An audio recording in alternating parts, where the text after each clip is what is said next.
இன்னைக்கு என் அண்ணன் சிக்கனும் லெக் பீஸும் வாங்கிட்டு வந்தான். சரி ஏதாச்சும் டிஃப்ரெண்டா பண்ணலாமேன்னு வீடியோஸ் பார்க்கும்போது இந்த கேஎஃப்சி சிக்கன் தான் ஃபர்ஸ்ட் இருந்துச்சு. பார்த்ததுமே ரொம்ப டெம்ப்டிங் ஆச்சு. சரி இதையே ட்ரை பண்ணலாமேன்னு பண்ணோம்.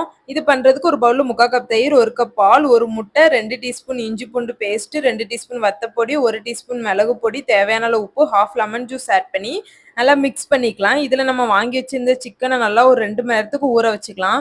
இப்போ சிக்கன் கோட் பண்ணி பொரிக்க மாவு ரெடி பண்ணலாம். அதுக்கு ஒரு பிளேட்ல 1 கப் மைதா, 1/2 கப் சோள மாவு, 1 டீஸ்பூன் வத்தப்பொடி, 1 டீஸ்பூன் மல்லிப்பொடி, 1 டீஸ்பூன் ஜீரகப்பொடி, 1 டீஸ்பூன் மிளகு பொடி, உப்பு தேவையான அளவு சேர்த்து நல்லா மிக்ஸ் பண்ணிட்டு நம்ம ஊற வச்சிருந்த சிக்கனை இந்த மாவுல நல்லா கோட் பண்ணி ஆயில ஃப்ரை பண்ணி எடுத்துக்கலாம்.